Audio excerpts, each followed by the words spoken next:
तो next topic start करते हैं, transactions and concurrency control. Transactions and concurrency control, तो हम ऐसा बोल सकते हैं this is a DBMS inner design concept. ये डीबीएमएस का एक इनर डिजाइन वाला कॉन्सेप्ट है। और ऑपरेटिंग सिस्टम के पॉइंट ऑफ व्यू से ट्रांजैक्शन क्या होता है, ट्रांजैक्शन एक प्रोसेस है, ठीक है ना।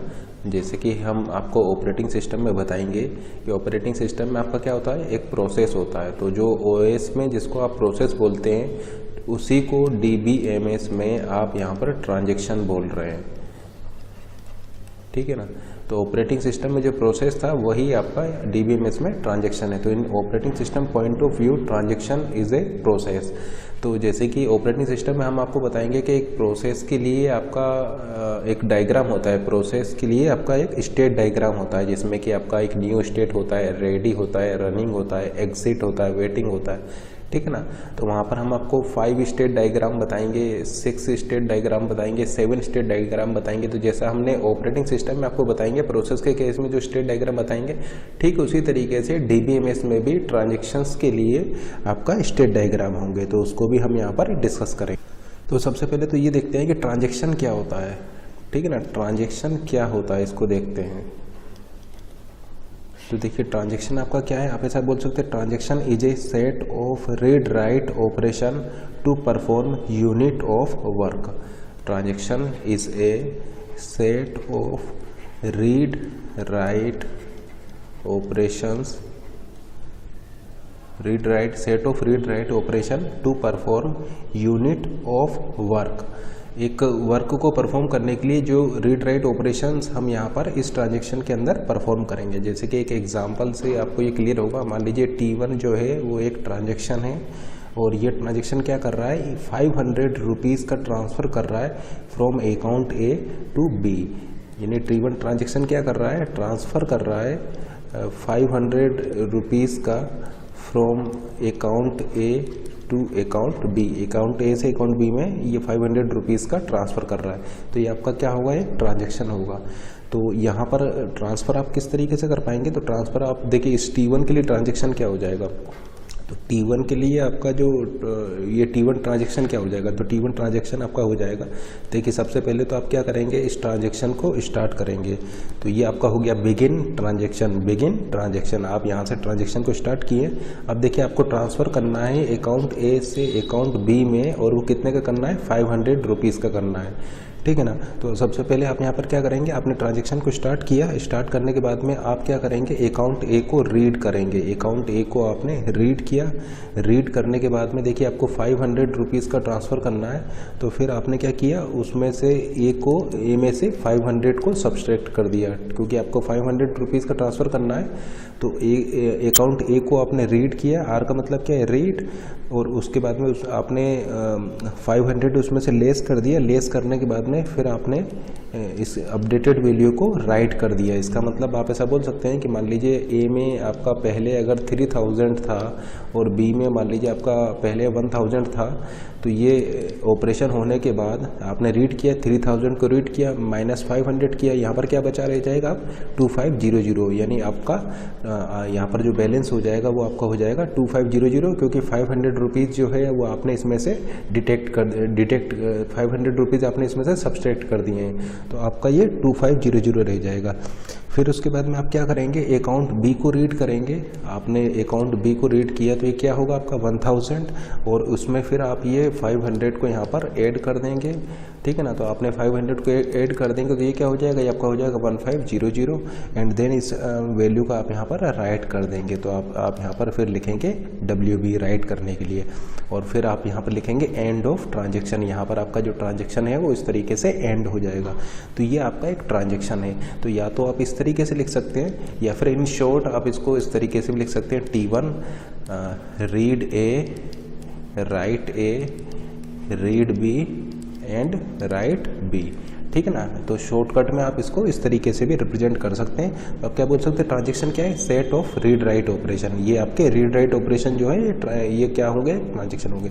अब यहाँ पर हमने लिखा हुआ है रीड ऑपरेशन। तो रीड का क्या मतलब है, तो RA, रीड का मतलब है accept the data item from secondary memory to memory.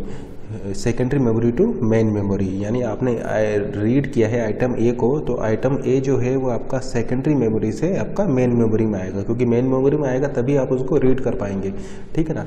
उसी तरीके से यहाँ पर लिखा हुआ है अपने राइट ए। राइट ए का मतलब क्या है कि modified value updated to database. अब डेटाबेस का मतलब क्या होता है, सेकेंडरी मेमोरी, यानी आपने इसको जब राइट किया, उस आइटम ए को राइट किया, तो मेन मेमोरी में आप इसको मॉडिफाइड करेंगे तो वो वैल्यू आपको अपडेट करना होगा किसमें, डाटाबेस में। तो रीड का मतलब है कि आप वो वैल्यू डेटाबेस से मेन मेमोरी में लाएंगे एंड देन उसको रीड करेंगे। राइट का मतलब है कि मेन मेमोरी में आपने उस डेटा आइटम ए को अपडेट कर दिया है, अब आप उसको डेटाबेस में भी अपडेट करेंगे। तो यहाँ पर हम कुछ, तो अब इसको डिटेल में देखते हैं कि रीड का क्या मतलब है, रीड ऑफ ए का क्या मतलब है। इसका मतलब ये है कि आप इस डेटा आइटम ए को एक्सेस कर रहे हैं फ्रॉम डेटाबेस। डेटाबेस से आप इस डेटा आइटम ए को एक्सेस कर रहे हैं, ठीक है ना। यानी एक्सेस करने का मतलब क्या है कि आप डेटाबेस से उसको मेन मेमोरी में ला रहे हैं और फिर वहाँ से उसको रीड कर रहे हैं, ठीक है ना। तो यहाँ पर फिर क्या क्या प्रोसेस होंगे, सबसे पहले तो आप अब देखिए, चूँकि डेटाबेस आपका सेकेंडरी मेमोरी में है, डेटाबेस का मतलब क्या है, सेकेंडरी मेमोरी। तो डेटाबेस आपका चूँकि सेकेंडरी मेमोरी है, तो आप सबसे पहले वो ब्लॉक आइडेंटिफाई करेंगे जिसमें कि आपका ये आइटम ए प्रेजेंट होगा, ठीक है ना। तो सेकेंडरी मेमोरी में आप वो ब्लॉक या डेटाबेस में वो ब्लॉक आइडेंटिफाई करेंगे जिसमें कि आपका ये डेटा आइटम होगा, और फिर उस ब्लॉक को आप ट्रांसफ़र करेंगे from secondary memory to main memory, and then आप वो ऑपरेशंस को वहाँ पर परफॉर्म करेंगे, ठीक है ना। क्योंकि सेकेंडरी मेमोरी से मेन मेमोरी में या मेन मेमोरी से सेकेंडरी मेमोरी में जो आपका ट्रांसफ़र होता है वो ट्रांसफ़र होता है in terms of blocks. Blocks के टर्म्स में आपका ट्रांसफ़र होगा सेकेंडरी मेमोरी से मेन मेमोरी में या मेन मेमोरी से सेकेंडरी मेमोरी में। तो पूरा ब्लॉक का वहाँ पर ट्रांसफ़र होता है, ठीक है ना। ऐसा क्यों होता है ये हम आपको कंप्यूटर ऑर्गेनाइजेशन में क्लियर करेंगे। देखिए, कंप्यूटर ऑर्गेनाइजेशन में हम आपको दो टाइप की लोकेलिटी बताएंगे, एक होता है आपका टेम्पोरल लोकेलिटी, दूसरा होता है आपका स्पेशियल लोकेलिटी। तो टेम्पोरल और स्पेशियल लोकेलिटी ऑफ रेफरेंस की वजह से हम पूरा का पूरा ब्लॉक का ट्रांसफ़र करते हैं, इसीलिए हमेशा बोलेंगे कि secondary memory to main memory या मेन टू सेकेंडरी मेमोरी में जो ट्रांसफ़र होगा वो इन टर्म्स ऑफ ब्लॉक्स होता है। तो ये कॉन्सेप्ट आपको क्लियर होगा जब हम आपको कंप्यूटर ऑर्गेनाइजेशन को पढ़ाएंगे, ठीक है ना। क्योंकि कंप्यूटर ऑर्गेनाइजेशन का ये पार्ट है कि क्यों आपका ब्लॉक्स में ही ट्रांसफ़र होगा। तो लोकेलिटी ऑफ रेफरेंस की वजह से यहाँ पर होता है, ताकि आपका, ठीक है ना। तो ये आपका सीओ का पार्ट है, तो हम इसको सीओ में डिस्कस करेंगे। उसी तरीके से हमने यहाँ पर लिखा हुआ है राइट ऑफ ए, तो इसका क्या मतलब, इसका मतलब होगा कि आप सबसे पहले डेटा आइटम को अपडेट करेंगे एंड देन उसको डेटाबेस में भी जाकर उसको सेव करेंगे। तो रीड राइट ऑपरेशन, जैसे कि आप देख पा रहे हैं, ये किस टाइप के ऑपरेशन हो जाएंगे, ये आपके इनपुट आउटपुट वाले ऑपरेशन हो गए। जैसे कि आप देख पा रहे हैं, आप सेकेंडरी मेमोरी मेन मेमोरी इनको एक्सेस कर रहे हैं, तो क्या कर रहे हैं आप यहाँ पर इनपुट आउटपुट ऑपरेशन कर रहे हैं। तो read write operations are input output operations, hence we can say that read write operations are costlier operation. ये आपके कॉस्ट, इनकी कॉस्ट ज़्यादा होती है, ठीक है ना। ये आपके कॉस्टलियर ऑपरेशंस होंगे, क्योंकि आईओ ऑपरेशंस आपके क्या होते हैं, आईओ ऑपरेशंस को करने में टाइम ज़्यादा लगता है, ठीक है ना। देखिए, एक तो आपका इनपुट आउटपुट वाले ऑपरेशंस जो होते हैं वो आपके स्लो होते हैं, तो इनपुट आउटपुट ऑपरेशंस को करने में टाइम ज़्यादा लगता है। तो हम ऐसा बोल सकते हैं कि रीड राइट ऑपरेशन जो है आपके, ये कॉस्टलियर ऑपरेशंस हैं, इनको करने में आपको टाइम ज़्यादा लगेगा। जैसे कि जब हम आपको ऑपरेटिंग सिस्टम पढ़ाएंगे तो वहाँ हम आपको बताएंगे, ऑपरेटिंग सिस्टम में आपको बताएंगे कि एक तो आपका होता है सीपीयू बाउंड, एक होता है आपका आईओ बाउंड। सीपीयू बाउंड होता है कि आपका सीपीयू ने जो टाइम देंगे उसका मतलब सीपीयू बाउंड, एक होता है आपका आईओ बाउंड, या आप ऐसा बोल सकते हैं एक सीपीयू बर्स्ट होता है, एक होता है आपका आईओ बर्स्ट। सीपीयू में क्या होगा कि जितना टाइम सीपीयू लेगा उसको कंप्लीट करने में, आईओ जितना टाइम इनपुट आउटपुट लेगा उसको कंप्लीट करने में। अब देखिए, सीपीयू की जो स्पीड है वो बहुत ज़्यादा होती है, लेट से 2 गीगाहर्ट्ज़ या आपने देखा होगा 2.5 गीगाहर्ट्ज़ का आपका प्रोसेसर है, ठीक है ना। तो चूँकि उसकी स्पीड बहुत ज़्यादा है, इसलिए ये सीपीयू वाला टास्क जो है बहुत कम समय में कंप्लीट हो जाता है। जबकि इनपुट आउटपुट डिवाइस जो होती है ये आपकी इलेक्ट्रोमैग्नेटिक डिवाइस होती हैं, ठीक है ना। तो इसमें आपका मोटर से ये घूमता है और ये आपका डेटा ट्रांसफ़र यहाँ पर स्लो होता है। तो इनपुट आउटपुट डिवाइस जो है ये आपका इलेक्ट्रोमैग्नेटिक डिवाइस होने की वजह से ये आपकी स्लो होती है। तो इसीलिए हमें ऐसा यहाँ पर बोल सकते हैं कि ये आपका कॉस्टलियर ऑपरेशंस होता है। ये आपका देखिए ये कॉन्सेप्ट हम ऑपरेटिंग सिस्टम में भी डिस्कस करेंगे और आपका कंप्यूटर ऑर्गेनाइजेशन में भी डिस्कस करेंगे। तो यहाँ पर आप केवल इतना समझ लीजिए कि ये रीड ऑपरेशन और जो राइट ऑपरेशन है इनका मतलब है इनपुट आउटपुट ऑपरेशन, और इनपुट आउटपुट ऑपरेशन आपके कॉस्टलियर होते हैं क्योंकि इनको करने में आपको ज़्यादा टाइम यहाँ पर लगता है। अब देखिए यहाँ पर या तो आप इस तरीके से इसको रिप्रेजेंट कर सकते हैं या फिर एक और नोटेशन आप यहाँ पर यूज़ कर सकते हैं। जैसे कि देखिए इसको आप किस तरीके से और रिप्रेजेंट कर सकते हैं, या तो इस तरीके से लिख सकते हैं, इस तरीके से लिख सकते हैं, या फिर इस तरीके से लिख सकते हैं, या फिर इसको आप इस तरीके से लिख सकते हैं R1A W1A R1B and W1B। इसका मतलब भी यही है आपका, ठीक है ना। इस तरीके से लिखने का मतलब भी यही है। ये वन क्या बता रहा है, वन आपको बता रहा है ट्रांजेक्शन वन, यानी ये ऑपरेशन ट्रांजेक्शन वन ने किया है। तो देखिए सभी पर आपका वन लगा है, तो ये सभी ऑपरेशंस आपके किसने किए हैं, ट्रांजेक्शन वन ने किए हैं। तो वन आपको बता रहा है ट्रांजेक्शन नंबर। अब देखते हैं state transaction diagram, state diagram देखते हैं, ठीक है ना। स्टेट ट्रांजेक्शन डायग्राम, एक ट्रांजेक्शन्स के लिए आपका क्या स्टेट डायग्राम होगा। तो ये सेम कॉन्सेप्ट वही हम यहाँ पर यूज़ करने जा रहे हैं जो ऑपरेटिंग सिस्टम में होता था कि लेट से आपका ट्रांजेक्शन है, वो ट्रांजेक्शन आपका स्टार्ट हुआ है, तो स्टार्ट हुआ है तो उसकी स्टेट क्या होगी, आपका न्यू होगी, ठीक है ना। ये है आपका state transaction diagram, state transaction diagram. तो स्टेट ट्रांजेक्शन डायग्राम में हम ट्रांजेक्शन्स का डायग्राम बता रहे हैं कि डिफरेंट स्टेट्स होंगी ट्रांजेक्शन की। तो जब आपका ट्रांजेक्शन स्टार्ट होगा तो वो आपका न्यू स्टेट में होगा, फिर आपका एक होता है लॉन्ग टर्म शेड्यूलर। ये देखिए ये ऑपरेटिंग सिस्टम में हम इसको डिटेल में स्टडी करेंगे, इस कॉन्सेप्ट को ऑपरेटिंग सिस्टम में हम डिटेल में स्टडी करेंगे। तो यहाँ पर हम एक ब्रीफ ओवरव्यू इसका दे रहे हैं। तो देखिए ट्रांजेक्शन आपका स्टार्ट होगा तो वो न्यू स्टेट होगा, फिर लॉन्ग टर्म शेड्यूलर क्या करेगा, तो उसमें से एक ट्रांजेक्शन को पिक करके रेडी स्टेट में ले आएगा, ठीक है ना। तो ये रेडी स्टेट है। फिर रेडी स्टेट में क्या होगा, आपका एक शॉर्ट टर्म शेड्यूलर होगा, short term scheduler ready state में से किसी एक ट्रांजेक्शन को रनिंग स्टेट में ले आएगा। तो ट्रांजेक्शन आपका रनिंग स्टेट में हो जाएगा। एंड देन रनिंग स्टेट में आपका ट्रांजेक्शन रन हो रहा है, फिर वहाँ पर आपका लेट से एक एग्जांपल से लेते हैं। मान लीजिए आपके पास यहाँ पर कुछ ट्रांजेक्शन्स आपके नए क्रिएट हुए हैं। LTS ने दो ट्रांजेक्शन लेट से T1 और T2 को आपका रेडी स्टेट में लाया है। एंड लेट से शॉर्ट टर्म शेड्यूलर जो है वो T1 को शेड्यूल कर दिया है रनिंग स्टेट में। इसका मतलब T1 जो है वो आपका रनिंग में है। अब मान लीजिए कि यहाँ पर दो केस हो सकते हैं कि या तो T1 का एग्जीक्यूशन आपका कंप्लीट हो जाए, तो अगर T1 का एग्जीक्यूशन कंप्लीट हो जाएगा तो फिर उसकी स्टेट हो जाएगी टर्मिनेटेड, ठीक है ना, या एग्जिट। आप इसको एग्जिट भी बोल सकते हैं या फिर आप इसको टर्मिनेटेड भी बोल सकते हैं। तो अगर T1 ट्रांजेक्शन जो है उसका एग्जीक्यूशन कंप्लीट हो जाता है तो फिर आप ऐसा बोल सकते हैं कि वो टर्मिनेट हो जाएगा या एग्जिट हो जाएगा। या यहाँ पर एक काम और हो सकता है कि T1 जो है वो IO के लिए चला जाए, इनपुट आउटपुट के लिए चला जाए। इनपुट आउटपुट से मेरा क्या मतलब है, रीड राइट ऑपरेशन।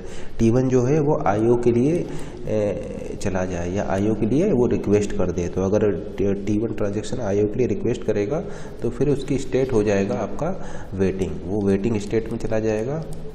तो वो आपका वेटिंग स्टेट में चला जाएगा और वेटिंग स्टेट में आपका वो IO ऑपरेशंस को परफॉर्म करेगा। एंड IO ऑपरेशंस को कंप्लीट करने के बाद ठीक है ना, वो फिर से आपका रेडी स्टेट में आ जाएगा। तो ये आपका स्टेट ट्रांजेक्शन डायग्राम हो जाएगा किस, ठीक है ना। यहाँ पर एक चीज़ नोट कीजिए कि ये जो हमने डायग्राम बनाया है ये नॉन प्रिमिटिव ट्रांजेक्शन के लिए बनाया है। ये आपका नॉन प्रिमिटिव ट्रांजेक्शन के लिए हमने यहाँ पर ये डायग्राम बनाया है,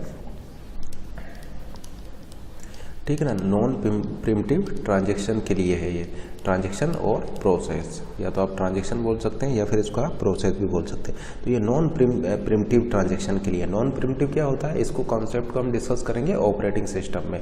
तो आप ऐसा समझ लीजिए, नॉन प्रिमिटिव का मतलब यहाँ पर ये है कि ये जो आपका न्यू प्रोसेस जो रेडी से रनिंग में आएगी, रेडी से रनिंग में जो न्यू प्रोसेस आएगा वो केवल यहाँ पर दो केसेस में आ सकता है, जब या तो प्रोसेस आपका एग्जिट हो जाए या फिर प्रोसेस आपका IO के लिए रिक्वेस्ट करे। और ये दोनों ही आपके डिफ़ॉल्ट केस है। जैसे कि मान लीजिए एक प्रोसेस आपका रन कर रहा है अब वो IO के लिए रिक्वेस्ट कर देता है तो यहाँ पर आपका CPU समय पर क्या हो जाएगा, फ्री हो जाएगा। देखिए इसने IO के लिए रिक्वेस्ट किया है तो इनपुट आउटपुट डिवाइस से आपका इंटरेक्ट होगा तो उतने टाइम के लिए CPU क्या हो जाएगा, आपका फ्री हो जाएगा, क्योंकि CPU कहाँ पर है, CPU आपका यहाँ पर होगा, ठीक है ना। क्योंकि जो ट्रांजेक्शन या जो प्रोसेस आपका रन कर रहा है वो कहाँ पर रन कर रहा होगा, वो रन कर रहा होगा आपका CPU के ऊपर। तो जो आपका ट्रांजेक्शन या प्रोसेस रन कर रहा है अगर वो इनपुट आउटपुट के लिए जा रहा है तो उतने टाइम के लिए CPU आपका फ्री हो जाएगा, तो आप उतने टाइम के लिए किसी दूसरी प्रोसेस को वो CPU असाइन वहाँ पर कर सकते हैं। तो आप ऐसा बोल सकते हैं कि अगर वो IO के लिए गया है तो CPU चूँकि आइडियल हो गया है तो उस केस में आप एक दूसरी प्रोसेस को शेड्यूल कर सकते हैं CPU के लिए, या फिर वो प्रोसेस आपका चूँकि कंप्लीट हो गया है तो फिर आपका CPU फ्री हो जाएगा, तो फिर आप किसी दूसरी प्रोसेस को शेड्यूल कर सकते हैं इस CPU के लिए। तो ये दोनों आपके डिफ़ॉल्ट केस हो गए। तो अगर ये डिफ़ॉल्ट केस में आप एक नई प्रोसेस को असाइन कर रहे हैं CPU तो वो हो जाएगा आपका नॉन प्रिमिटिव ट्रांजेक्शन, यानी आपने प्रिम्पशन यहाँ पर नहीं किया है। प्रिम्पशन का मतलब होता है फोर्सफुली, यानी नॉन प्रिम्पशन यानी आपने उसको फोर्सफुली नहीं लिया है। तो अगर आप उसको फोर्सफुली नहीं लेंगे, फोर्सफुली आप कब इसको ठीक है ना, नॉन प्रिम्पशन, यानी नॉन प्रिम्पशन का मतलब है फोर्सफुली आप उसको नहीं ले रहे हैं, प्रिम्पशन का मतलब होता है फोर्सफुली, ठीक है ना। तो आप उसको नॉन प्रिम्पशन का मतलब हो जाएगा आप उसको फोर्सफुली नहीं CPU दे रहे हैं। यहाँ पर जो प्रोसेस है उसको आप CPU फोर्सफुली या CPU इससे छीन करके नहीं ले रहे हैं। ये यहाँ पर जो प्रोसेस एग्जीक्यूट हो रही है, जो इस टाइम पर जो प्रोसेस एग्जीक्यूट हो रही है, जो CPU को यूज़ कर रही होगी, तो वो आपका जब IO के लिए चली जाए या कंप्लीट हो जाए उसी केस में आप नई प्रोसेस को CPU असाइन कर रहे हैं। आप यहाँ पर CPU को फोर्सफुली नहीं ले रहे हैं, तो इसलिए नॉन प्रिमिटिव केस है। अब दूसरा केस देखते हैं प्रिमिटिव प्रोसेस के केस में या प्रिमिटिव ट्रांजेक्शन के केस में। तो प्रिमिटिव ट्रांजेक्शन के केस में केवल यहाँ पर एक आपका डिफरेंस यहाँ पर आ जाएगा इंटरप्ट का, केवल एक इंटरप्ट का डिफरेंस आ जाएगा। अब इंटरप्ट के आने से क्या हो जाएगा, इंटरप्ट के आने से ये हो जाएगा कि अब आप यहाँ से फोर्सफुली इस CPU को ले सकते हैं, ठीक है ना, फोर्सफुली भी ले सकते हैं। मान लीजिए T1 प्रोसेस आपका रन कर रहा है, अब वो T1 प्रोसेस आपका IO के लिए भी नहीं गया है और T1 प्रोसेस कंप्लीट भी नहीं हुआ है, मतलब T1 प्रोसेस एग्जीक्यूट कर रहा है, कंप्लीट भी नहीं हुआ है, IO के लिए भी नहीं गया है, लेकिन फिर भी एक दूसरी प्रोसेस को आप फोर्सफुली ये CPU असाइन कर देंगे। मान लीजिए कि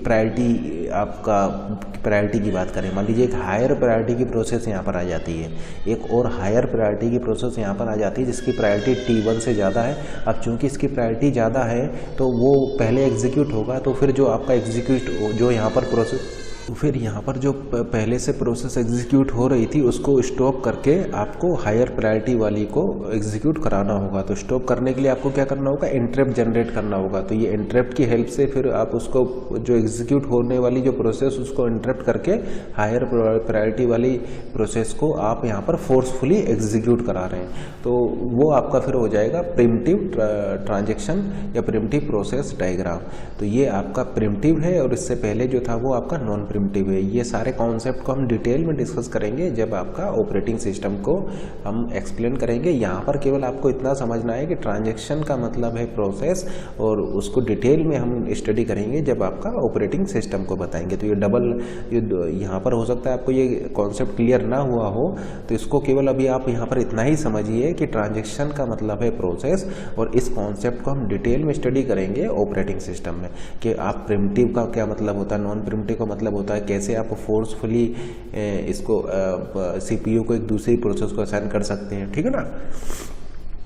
तो ये सारे कॉन्सेप्ट को हम आपका ऑपरेटिंग सिस्टम में डिस्कस करेंगे। यहाँ पर आप केवल इतना समझिए कि आपका एक T1 प्रोसेस है जो यहाँ पर आपका एग्जीक्यूट हो रहा है, CPU पर एग्जीक्यूट हो रहा है T1 प्रोसेस, और एक हायर प्रायोरिटी वाला T2 प्रोसेस आ जाता है।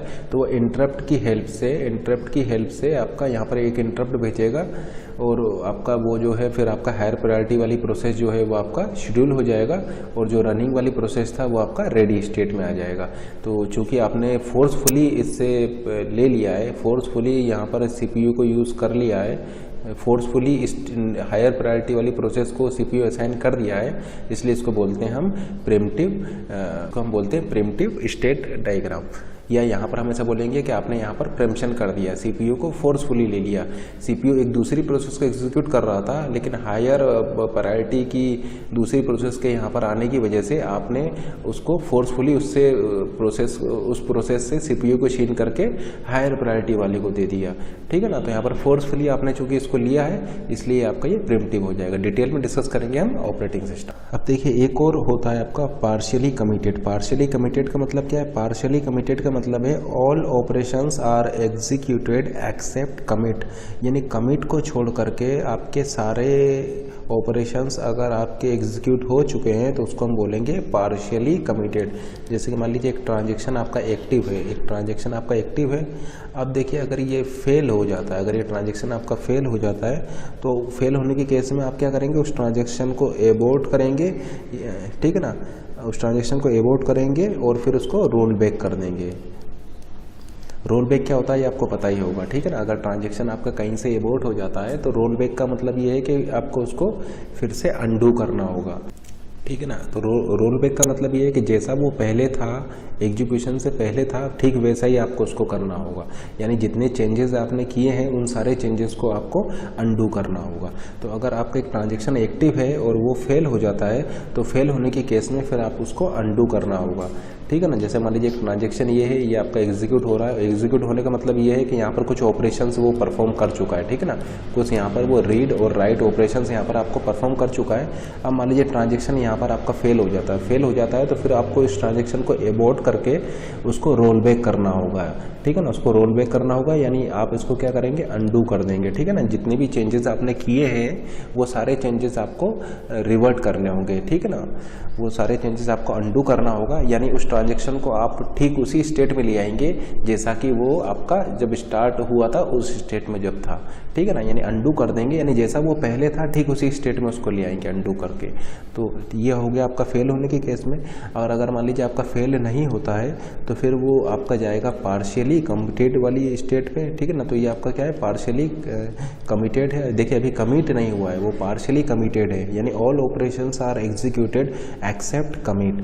तो आपका वो एग्जीक्यूशन में है, पार्शियली कमिटेड है। एंड देन आपका अगर मान लीजिए वो आपका कमिट हो जाता है तो कमिट होने के बाद में आपका क्या हो जाएगा? कमिट होने के बाद में आप ऐसा बोलेंगे कि वो जो है आपका, अब चूंकि ट्रांजेक्शन आपका कमिट हो चुका है यानी कंप्लीट हो चुका है, तो आप उसको टर्मिनेट कर देंगे। तो वो आपका टर्मिनेट हो जाएगा यानी आपका, ठीक है ना।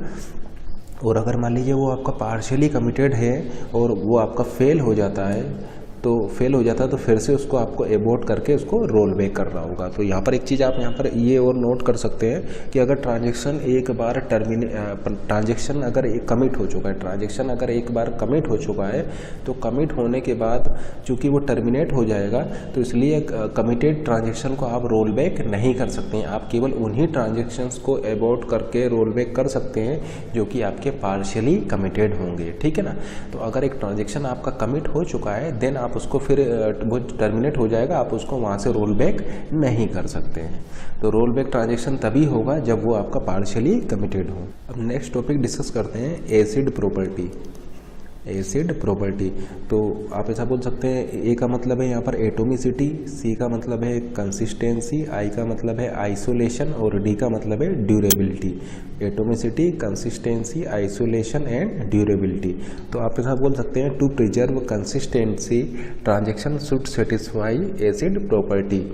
तो ये कुछ प्रॉपर्टी हैं जिनको कि ट्रांजेक्शन आपका सेटिस्फाई करना चाहिए। क्यों करना चाहिए ये आपको आगे ऑटोमेटिकली समझ में आ जाएगा, ठीक है ना। अभी केवल आप इतना समझिए कि एक ट्रांजेक्शन है तो ट्रांजेक्शन को वो ये एसिड प्रॉपर्टी आपका सेटिस्फाई करना चाहिए।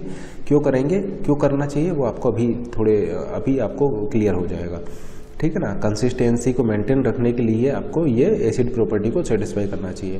तो एक एक करके इनको डिस्कस करते हैं, देन आपको ये क्लियर हो जाएगा कि हमने क्यों ऐसा बोला है कि transaction should satisfy ACID property.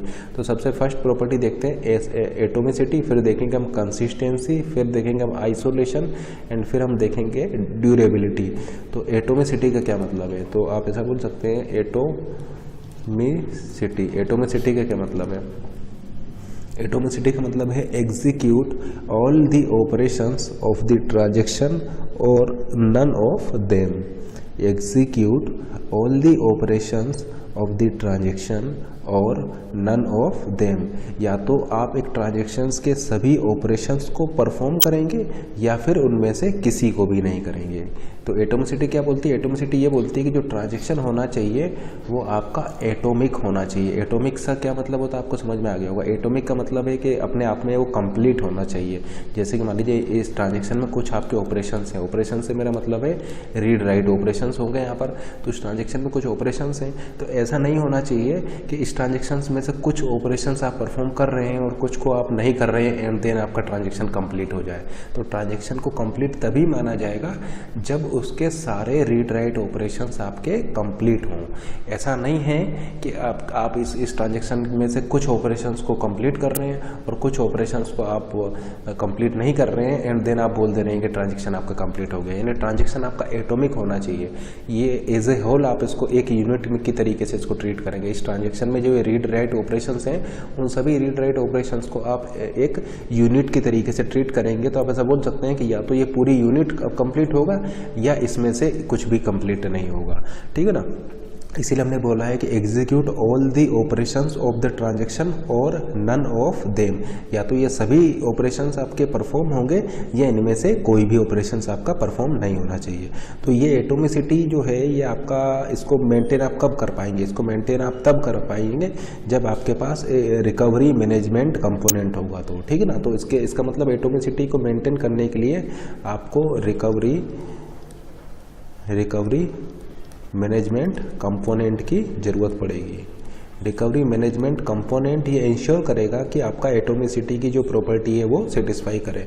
अब ये रिकवरेबिलिटी कैसे इंश्योर करेगा? ये इस तरीके से इंश्योर करेगा कि मान लीजिए आपका ये ट्रांजेक्शन एग्जीक्यूट हो रहा है एंड लेट्स से इस पॉइंट पर वो फेल हो जाता है, इस पॉइंट पर वो आपका जो है वो फेल हो जाता है। तो फेल होने की केस में ये आपका क्या करेगा? इसको रोल बैक कर देगा, रोल बैक करेगा। ये रिकवरी मैनेजमेंट कंपोनेंट जो है ये इसको क्या करेगा? रिकवर कर लेगा, इसको रोल बैक करके इसको अंडू कर देगा और इस ट्रांजेक्शन को रिकवर कर लेगा।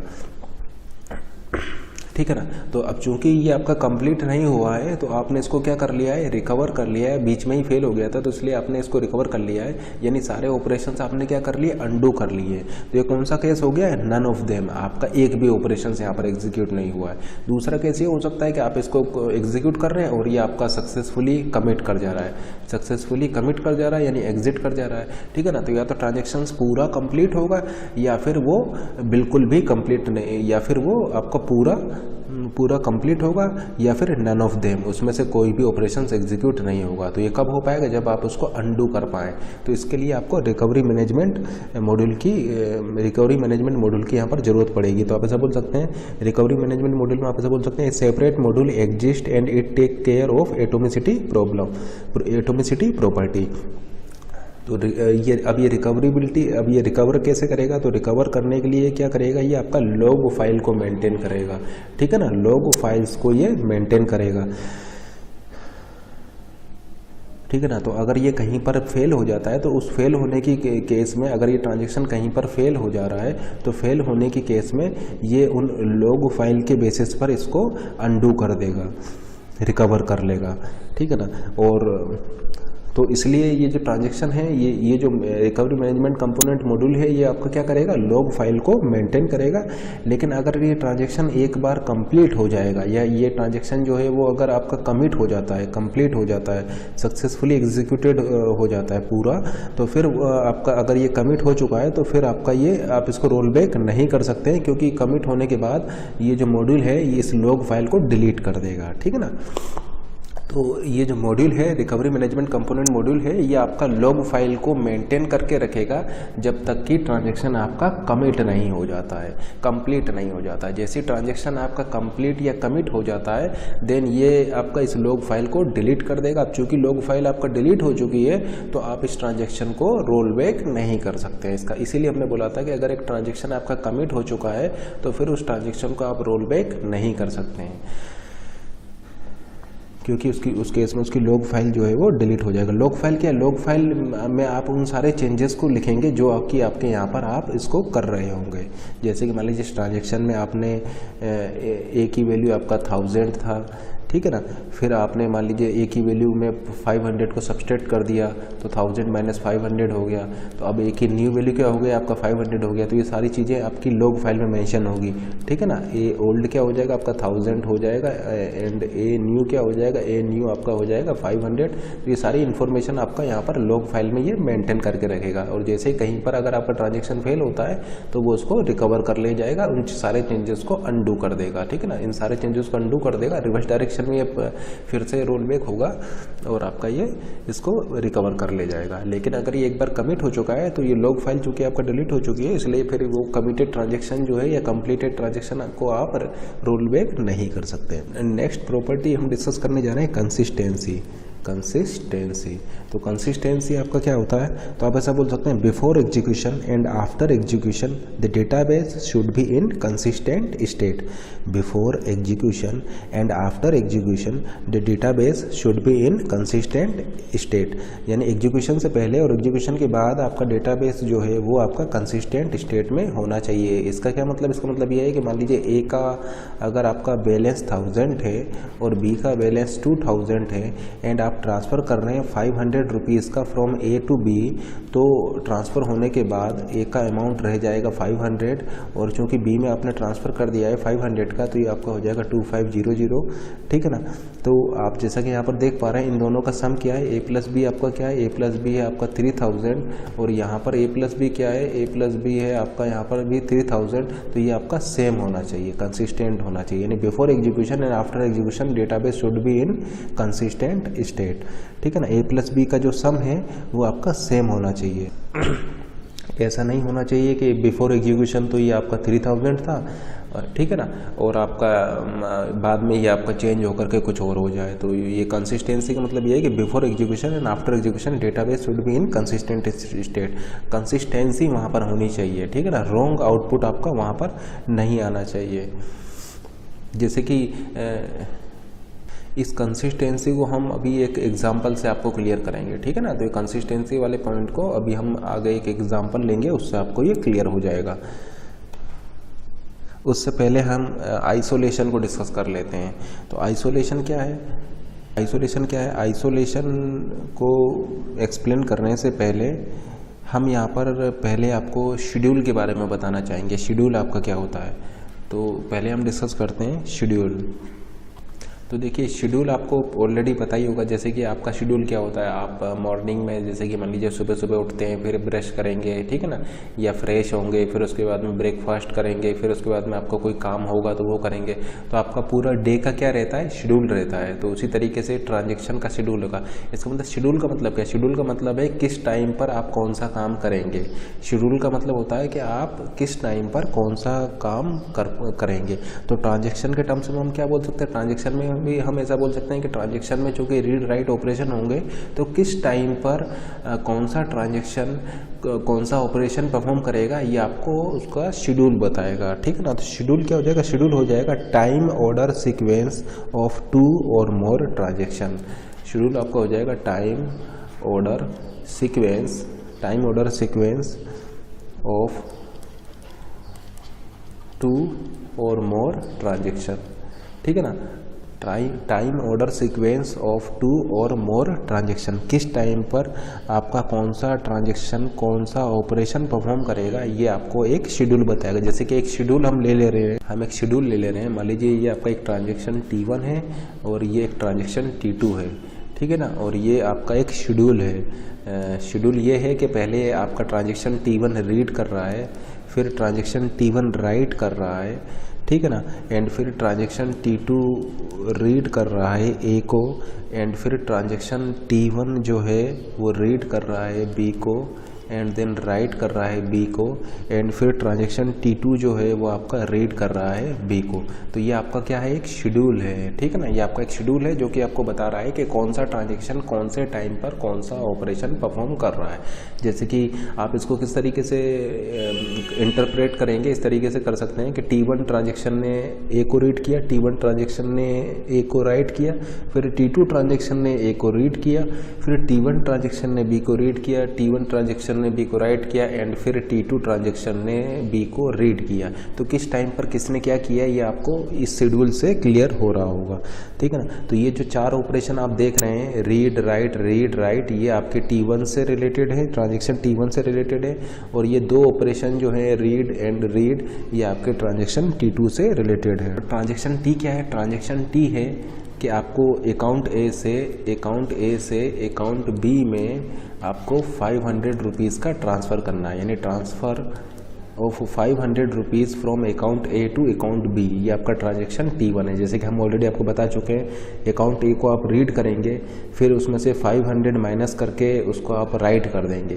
फिर आप अकाउंट बी को रीड करेंगे और उसमें आप प्लस 500 करके आप उसको राइट कर देंगे। तो इस ट्रांजेक्शन को हम ऑलरेडी आपको बता चुके हैं, अकाउंट ए से रीड करेंगे, माइनस 500 करके उसको राइट कर देंगे, अकाउंट बी को रीड करेंगे, प्लस 500 करके उसको राइट कर देंगे। तो ट्रांजेक्शन T1 क्या है? ट्रांजेक्शन T है आपका अकाउंट ए से अकाउंट बी में 500 रुपीज़ का ट्रांसफ़र करना। एंड ट्रांजेक्शन T2 क्या है? ट्रांजेक्शन T2 है आपका बैलेंस आपको बता रहा है, ए और बी का बैलेंस बता रहा है। तो ट्रांजेक्शन T2 है आपका sum of A B, transaction T2 है आपका sum of A B balance, यानी क्या बता रहा है आपको? ट्रांजेक्शन T2 जो है वो इनका बैलेंस बता रहा है, टोटल का बैलेंस बता रहा है कि टोटल बैलेंस कितना है। तो आपको शेड्यूल क्लियर हो गया होगा, ठीक है ना। शेड्यूल क्या होता है ये आपको क्लियर हो गया होगा। आप देखिए ये जो शेड्यूल होते हैं ये आपके 2 टाइप के होते हैं, एक होता है सीरियल शेड्यूल और दूसरा होता है आपका कॉन्करेंट शेड्यूल। तो सो आप ऐसा बोल सकते हैं there are 2 type of schedule, first is serial schedule, second is concurrent schedule. जैसे कि इसको देखिए ये आपका क्या है, ये आपका एक कॉन्करेंट शेड्यूल है, ये आपका एक कॉन्करेंट शेड्यूल है। जबकि अगर सीरियल शेड्यूल की अगर आप बात करें तो सीरियल शेड्यूल देखिए आपके इस टाइप से हो सकते हैं। सीरियल का मतलब ये है कि पहले एक ट्रांजेक्शन कंप्लीट होगा फिर आपका दूसरा ट्रांजेक्शन स्टार्ट होगा, ठीक है ना। तो डिस्कस करते हैं ये आपका कौन सा शेड्यूल है, ये आपका है कॉन्करेंट शेड्यूल। अब हम डिस्कस करने जा रहे हैं सीरियल शेड्यूल। तो सीरियल शेड्यूल आपका क्या होता है, आप ऐसा बोल सकते हैं in serial schedule after commit of one transaction other transaction begin, यानी एक ट्रांजेक्शन के कंप्लीट होने के बाद ही आपका दूसरा ट्रांजेक्शन वहाँ पर स्टार्ट होगा, ठीक है ना। तो after commit of one transaction begin other transaction. तो अब चूंकि यहाँ पर 2 ट्रांजेक्शन T1 T2 है तो आपके यहाँ पर दो ही पॉसिबिलिटी हो सकती है कि पहले T1 हो और फिर T2 हो, या पहले T2 हो और फिर आपका T1 हो। तो देखिए ये दोनों ही क्या होंगे, आपके सीरियल शेड्यूल होंगे, यानी पहले आपका T1 हो रहा है। T1 हो रहा का मतलब क्या है कि रीड कर रहे हैं, फिर आप राइट कर रहे हैं, फिर रीड कर रहे हैं बी पर एंड फिर राइट कर रहे हैं बी पर एंड। देखिए T1 आपका कंप्लीट हो चुका है, फिर आपका T2 हो रहा है। T2 में आप क्या कर रहे हैं, इसको रीड कर रहे हैं एंड इसको रीड कर रहे हैं, क्योंकि बैलेंस बता रहा है ये, तो दोनों को आप रीड कर दे रहे हैं। तो ये कौन सा सीरियल शेड्यूल हो जाएगा, ये सीरियल शेड्यूल हो जाएगा T1 T2, यानी पहले T1 आपका कंप्लीट हुआ है देन आपका T2 कंप्लीट हुआ है, ठीक है ना। तो सीरियल आपको क्लियर हो गया होगा। After commit of one transaction begin other transaction, तो ये आपका कौन सा शेड्यूल है, सीरियल शेड्यूल है। दूसरा पॉसिबिलिटी यहाँ पर ये हो सकती है कि पहले T2 हो जाए और फिर आपका T1 हो, ठीक है ना। तो दूसरी पॉसिबिलिटी यहाँ पर ये हो सकती है कि पहले T2 हो एंड देन आपका T1 हो, यानी देखिए पहले T2 कंप्लीट हो जाएगा, यानी रीड बी एंड देन आपका T2 के कंप्लीट होने के बाद फिर आपका T1 आपका स्टार्ट हो। तो देखिए read A, write A, read B and write B. तो ये आपका कौन सा शेड्यूल हो जाएगा, ये शेड्यूल हो जाएगा T2 एरो T1, यानी पहले T2 आपका कंप्लीट हुआ है एंड देन आपका T1 कंप्लीट हुआ है, ठीक है ना। तो T2 आपका जब कंप्लीट हो जाएगा देन आपका T1 स्टार्ट हुआ है। तो ये दोनों ही आपके किस टाइप के शेड्यूल है, ये आपके सीरियल शेड्यूल है, जबकि ये कौन सा शेड्यूल है, ये आपका कॉन्करेंट शेड्यूल है। तो आपको क्लियर हो गया होगा सीरियल शेड्यूल का क्या मतलब है, यानी पहले एक ट्रांजेक्शन कंप्लीट होगा देन आपका दूसरा ट्रांजेक्शन उसके कंप्लीट होने के बाद आप यहाँ पर स्टार्ट करेंगे। तो ये तो आपके थे 2 शेड्यूल होने के केस में। अगर आपके पास 2 ट्रांजेक्शन है, ये तो हो गया आपका 2 ट्रांजेक्शन के केस में। अगर आपके पास 2 ट्रांजेक्शन है तो 2 ट्रांजेक्शन के केस में आपके 2 सीरियल शेड्यूल यहाँ पर हो सकते हैं। लेकिन लेट से अगर आपके पास n ट्रांजेक्शन हो, मान लीजिए आपके पास n ट्रांजेक्शन है, तो फिर उस केस में कितने सीरियल शेड्यूल हो सकते हैं। तो अगर आपके पास n ट्रांजेक्शन है तो फिर आपके पास फैक्टोरियल n सीरियल शेड्यूल यहाँ पर हो सकते हैं। जैसे कि मान लीजिए अगर आपके पास 3 ट्रांजेक्शन है T1 T2 T3, तो फैक्टोरियल 3 यानी 6 सीरियल शेड्यूल आपके हो सकते हैं। जैसे कि पहले T1 हो, फिर T2 हो, फिर T3 हो, या ऐसा हो सकता है कि पहले आपका T1 हो एंड देन T3 हो देन T2 हो। उसी तरीके से ऐसा हो सकता है पहले T2 हो फिर T1 हो फिर T3 हो, या फिर ऐसा हो सकता है पहले T2 हो फिर T3 हो फिर आपका T1 हो। उसी तरीके से आप ऐसा बोल सकते हैं पहले T3 हो फिर T1 हो फिर T2 हो, या ऐसा हो सकता है कि पहले T3 हो फिर T2 हो और फिर T1 हो। तो आप जैसा कि देख पा रहे हैं कि 3 ट्रांजेक्शन के केस में टोटल 6 सीरियल शेड्यूल यहाँ पर पॉसिबल है। तो उसी तरीके से n ट्रांजेक्शन के केस में total factorial n serial schedule आपके यहाँ पर पॉसिबल है। अब देखिए ये जो सीरियल शेड्यूल जो आपने देखे हैं, इन सीरियल शेड्यूल का क्या एडवांटेज है। सीरियल शेड्यूल का एडवांटेज यहाँ पर ये है कि यहाँ पर आपका कोई भी इनकन्सिस्टेंसी यहाँ पर नहीं आ सकती है, ठीक है ना। अगर आपके शेड्यूल सीरियल है तो यहाँ पर आपका इनकन्सिस्टेंसी की प्रॉब्लम नहीं आएगी। अब देखिए ये इनकन्सिस्टेंसी कोई प्रॉब्लम नहीं आएगा, इसका क्या मतलब है, या इसको एक एग्जांपल से हम देखते हैं। तो देखिए T1 ट्रांजेक्शन, 2 ट्रांजेक्शन ले रहे हैं। एक ट्रांजेक्शन T1 है। T1 ट्रांजेक्शन है कि आप अकाउंट ए से अकाउंट बी में 500 रुपीज़ का ट्रांसफ़र कर रहे हैं। और T2 ट्रांजेक्शन क्या है, T2 ट्रांजेक्शन ये है कि आप A+B कर रहे हैं, यानी बैलेंस आप निकाल रहे हैं यहाँ पर, ठीक है ना। आप सम कर रहे हैं या उनका बैलेंस बता रहे हैं कि ए और बी अकाउंट का बैलेंस क्या है। तो इनिशियल कंडीशन मान लीजिए आपका क्या है कि इनिशियल कंडीशन मान लीजिए यहाँ पर ये है, इनिशियल कंडीशन यहाँ पर ये है कि मान लीजिए अकाउंट ए में आपका 1000 रुपीज़ हैं एंड अकाउंट बी में आपके 2000 रुपीज़ हैं, ठीक है ना। तो ये आपका इनिशियल कंडीशन है। एंड ये ट्रांजेक्शन होने के बाद, T1 ट्रांजेक्शन होने के बाद अकाउंट ए में 1500 हो जाएगा, अकाउंट ए में 500 सब्सट्रैक्ट हो जाएंगे, यानी अकाउंट ए में 500 रह जाएंगे और अकाउंट बी में आपका 2500 हो जाएगा। अब देखिए ये T1 T2 का हम ट्रांजेक्शन का एक शेड्यूल लिख रहे हैं, ठीक है ना। इन दोनों ट्रांजेक्शन का एक शेड्यूल लिख रहे हैं।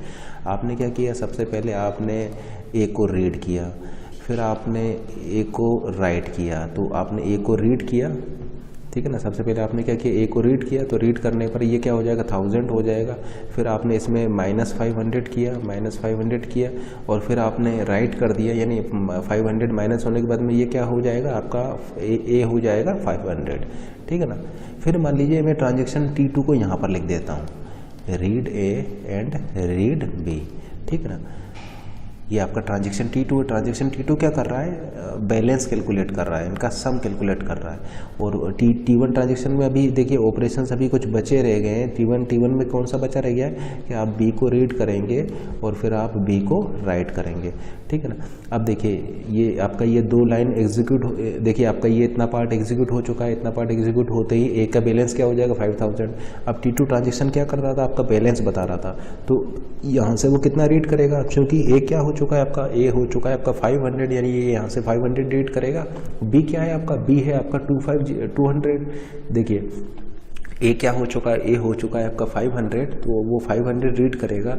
बी अभी क्या है, बी अभी है आपका 2000। देखिए ये चेंजेस बी में अभी हुए नहीं है, ये चेंजेस बी में अभी होंगे, ठीक है ना। तो अभी चेंजेस चूंकि हुए नहीं है तो बी की वैल्यू क्या है, बी की वैल्यू है 2000। तो ये क्या रीड करेगा, ये रीड करेगा यहाँ पर 2000। तो ये क्या कर रहा है, आपका बैलेंस बता रहा था, तो बैलेंस क्या बता देगा, ये बैलेंस बता देगा 2500, यानी 2500 रुपीज़ को बता देगा। फिर आपका जब ये एग्जीक्यूट होगा तो ये क्या करेगा, बी को रीड करेगा। अब चूंकि ये बी को रीड करेगा तो बी की वैल्यू क्या है, बी की वैल्यू है आपका 2000 एंड देन उसमें ये 500 का चूंकि ट्रांसफ़र कर रहा था from account A to account B, यानी इसमें ये 500 को ऐड कर देगा और बी की वैल्यू अपडेट होकर के क्या हो जाएगा, चूंकि राइट कर दे रहा है तो अपडेट होकर के क्या हो जाएगा, 2500 हो जाएगा। तो जैसा कि आप देख पा रहे हैं ये इनकन्सिस्टेंट हो चुका है। इनकन्सिस्टेंट क्यों हो चुका है, क्योंकि इसको बैलेंस क्या बताना चाहिए था, इसको बैलेंस बताना चाहिए था आपका 3000। जैसे कि आप देख सकते हैं कि अगर आप अकाउंट ए से अकाउंट बी में 500 रुपीज़ का ट्रांसफ़र कर देंगे तो अकाउंट ए में आपका 500 रह जाएगा और अकाउंट बी में आपका 2500 रह जाएगा। तो या तो आप इन दोनों ट्रांजेक्शन के होने से पहले का बैलेंस देखिए, पहले का बैलेंस क्या है 3000, या इनके होने के बाद देखिए, इनके होने के बाद भी आपका बैलेंस क्या होना चाहिए, 3000 आना चाहिए। लेकिन यहाँ पर बैलेंस आपका क्या आ जा रहा है, 2500, यानी रॉन्ग रिजल्ट आ जा रहा है। यानी ये क्या है, ये आपका इनकन्सिस्टेंट है। तो आपको क्लियर हो गया होगा कि कंसिस्टेंसी से मेरा क्या मतलब था। कंसिस्टेंसी से मेरा मतलब ये था before execution and after execution database should be in consistent state, यानी कंसिस्टेंट स्टेट पर होना चाहिए before execution and after execution. जबकि जैसे कि आप देख पा रहे हैं ये किस स्टेट में आ गया, इनकंसिस्टेंट स्टेट में आ गया है। इसने इन दोनों का सम क्या बता दिया, सम बता दिया 2500, यानी 500 का यहाँ पर आपका डिफरेंस आ जा रहा है, क्योंकि यहाँ पर आपका ये इस तरीके से ऑपरेशंस अगर आप परफॉर्म करेंगे तो आउटपुट आपका रॉन्ग आ जा रहा है, ठीक है ना। तो इसलिए ये आपका क्या है, इनकंसिस्टेंट है, ठीक है ना। तो इनकंसिस्टेंट का मतलब, कंसिस्टेंसी से मेरा मतलब ये था before execution and after execution database should be in consistent state, यानी before execution and after execution आपका जो है वो आपका रिजल्ट सेम आना चाहिए, कंसिस्टेंट होना चाहिए। देखिए जैसे कि यहाँ पर देखिए आपका रिजल्ट जो है वो रॉन्ग आ जा रहा है। तो ये रॉन्ग क्यों आ रहा है, क्योंकि ये इनकंसिस्टेंट है। तो कैसे पता लगाएंगे कि वो कंसिस्टेंट होगा या इनकंसिस्टेंट होगा, तो इसको हम आगे डिस्कस करेंगे। लेकिन यहाँ पर आप केवल इतना समझ लीजिए कि यहाँ पर आपका जो रिजल्ट है वो ये इस तरीके से ये रॉन्ग आ रहा है। जहाँ पर कि ट्रांजेक्शन T1 क्या था, ट्रांजेक्शन T1 था आपका कि आप 500 रुपीज़ का ट्रांसफ़र कर रहे हैं। ट्रांजेक्शन T1 था आपका कि आप 500 रुपीज़ का ट्रांसफ़र कर रहे हैं from account A to account B, ठीक है ना। अकाउंट ए से अकाउंट बी में आप 500 रुपीज़ का ट्रांसफ़र कर रहे हैं, जबकि ए का बैलेंस क्या है 1000 और बी का बैलेंस क्या है 2000। तो ये 500 का जब यहाँ से यहाँ पर ट्रांसफ़र होगा तो ए का बैलेंस रह जाएगा 500 रुपीज़ और बी का बैलेंस आपका हो जाएगा 2500, ठीक है ना।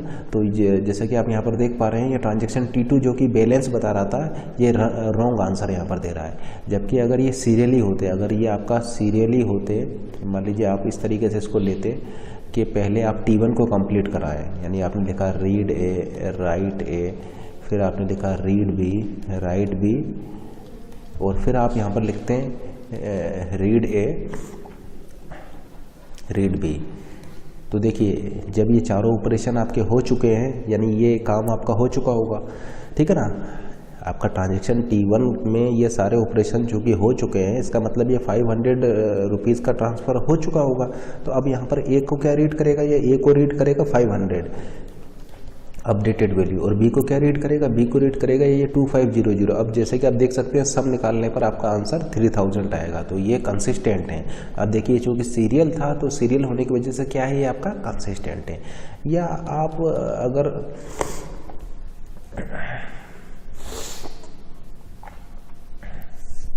सीरियल होने की वजह से क्या है, ये आपका ये कंसिस्टेंट है। या फिर अगर मान लीजिए कि आप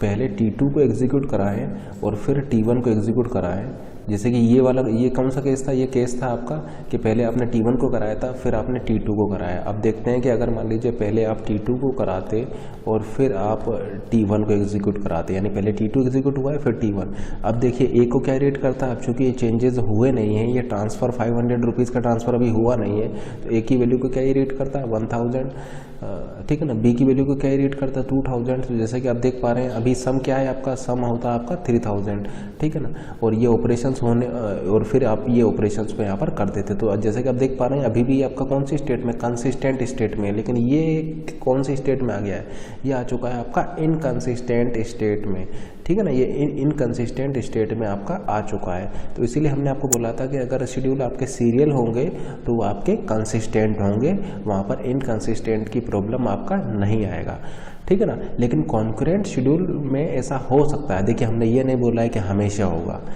ठीक है ना। अगर एक शेड्यूल कॉन्करेंट है तो वहाँ पर ऐसा हो भी सकता है और नहीं भी हो सकता है, ठीक है ना। तो अगर कॉन्करेंट शेड्यूल है तो ऐसा हो सकता है कि वो इनकंसिस्टेंट हो, जैसा कि इसी केस में आप देख पा रहे हैं, ठीक है ना। लेकिन अगर शेड्यूल आपका सीरियल है, अगर शेड्यूल आपका सीरियल है तो फिर 100% वो आपका कंसिस्टेंट होगा, ठीक है ना। तो अगर सीरियल शेड्यूल की अगर आप बात करें तो अगर जितने भी सीरियल शेड्यूल होंगे वो आपके कंसिस्टेंट होंगे। तो all serial schedules are consistent, जितने भी सीरियल शेड्यूल होंगे वो सारे आपके कंसिस्टेंट होंगे। लेकिन अगर एक शेड्यूल आपका कॉन्करेंट है तो वो कंसिस्टेंट हो भी सकता है और वो कंसिस्टेंट नहीं भी हो सकता है, उसको हमें आगे जा कर के चेक करना होगा, ठीक है ना। तो कॉन्करेंट शेड्यूल आपका कंसिस्टेंट हो भी सकता है, नहीं भी हो सकता है, उसको हमें चेक करना होगा कंसिस्टेंसी के लिए। कैसे करेंगे ये हम आगे बताएंगे। यहाँ पर आप केवल इतना समझिए कि ये आपका एक इनकंसिस्टेंसी यहाँ पर हमने आपको दिखाया है कि किस तरीके से आपका रॉन्ग आउटपुट आपका यहाँ पर आया है और इनकन्सिस्टेंसी आपको मिली है। लेकिन अगर आप इसको सीरियली एग्जीक्यूट कराएं तो इस टाइप की प्रॉब्लम आपको यहाँ पर नहीं आएगी, इस टाइप की इनकन्सिस्टेंसी आपको यहाँ पर नहीं मिलेगी। अब ये जो आपका रॉन्ग आउटपुट आ रहा था, ये रॉन्ग आउटपुट क्यों आ रहा था? ये रॉन्ग आउटपुट इसलिए आ रहा था यहाँ पर क्योंकि आपने बी की रॉन्ग वैल्यू को रीड कर लिया था। बी कोई वैल्यू आपने अपडेट करने से पहले ही उसको रीड कर लिया था, इसलिए आपका आउटपुट यहाँ पर रॉन्ग आ रहा है। ठीक है, रॉन्ग क्यों आ रहा है? इसका रीज़न क्या है? रीज़न ये है कि आपने बी की वैल्यू को पहले ही रीड कर लिया है, आपने अपडेट नहीं हुआ है उससे पहले ही उसको रीड कर लिया है, इसलिए वो आपका जो है वहाँ पर रॉन्ग रिजल्ट आपको दे रहा है। ठीक है ना। लेकिन सीरियल के केस में चूंकि ये सिचुएशन पॉसिबल कभी हो नहीं पाएगा, तो इसलिए हम बोल सकते हैं कि जितना अगर एक शेड्यूल सीरियल है तो वो आपका कंसिस्टेंट होगा, क्योंकि वहाँ पर इनकंसिस्टेंसी की प्रॉब्लम आपका वहाँ पर कभी नहीं आएगी। अब जैसे कि इसी शेड्यूल को हम देखते हैं, अगर मान लीजिए इस आरबी को मैं यहाँ पर लिख देता, आरबी को मैं यहाँ पर लिख देता, तो अब देखिए ये सीरियल शेड्यूल नहीं है, ये आपका सीरियल शेड्यूल नहीं है, क्योंकि देखिए ये T1 हुआ है, T1 कंप्लीट नहीं हुआ है, कंप्लीट होने से पहले ही T2 स्टार्ट हो गया है। ठीक है ना, T1 के कंप्लीट होने से पहले ही T2 स्टार्ट हो गया है। कौन सा शेड्यूल है? कॉन्करेंट शेड्यूल है। लेकिन कॉन्करेंट होने के बावजूद ये आपका क्या है? कंसिस्टेंट है। जैसे कि देखिए ये ऑपरेशन आपने किए, यानी अकाउंट ए जो है वो 1000 से क्या रह गया आपका 500 रह गया, यानी ये क्या वैल्यू रीड करेगा? ये वैल्यू रीड करेगा आपका 500। फिर देखिए आपने अकाउंट बी पर चेंज किया, अकाउंट बी में आपने 500 को ऐड कर दिया, यानी अकाउंट बी अपडेट होकर के क्या हो गया? 2500 हो गया। अब ये आप जो वैल्यू रीड कर रहे हैं वो कौन सी रीड कर रहे हैं? अपडेटेड वैल्यू रीड कर रहे हैं, तो ये क्या रीड करेगा? ये रीड करेगा 2500। अब आप इसका सम निकालिए तो आपका सम क्या आएगा? सम आएगा आपका 3000। तो जैसा कि आप देख पा रहे हैं कि ये भी कॉन्करेंट शेड्यूल है और ये भी कॉन्करेंट शेड्यूल है, लेकिन ये कॉन्करेंट शेड्यूल जो है ये कंसिस्टेंट है, जबकि ये कॉन्करेंट शेड्यूल जो है वो इनकंसिस्टेंट है। इसका मतलब सीरियल शेड्यूल तो आपके ऑलवेज कंसिस्टेंट होंगे, लेकिन कॉन्करेंट शेड्यूल आपके कंसिस्टेंट हो भी सकते हैं और नहीं भी हो सकते हैं। उनको हमें चेक करना होगा। किस तरीके से हम चेक करेंगे ये हम आपको आगे डिस्कस करेंगे। तो इस सेम एग्जांपल को हम लेंगे वहाँ पर और आपको बताएंगे कि किस तरीके से आप कंसिस्टेंसी के लिए चेक करेंगे। ठीक है ना, इसको हम आगे डिस्कस करेंगे।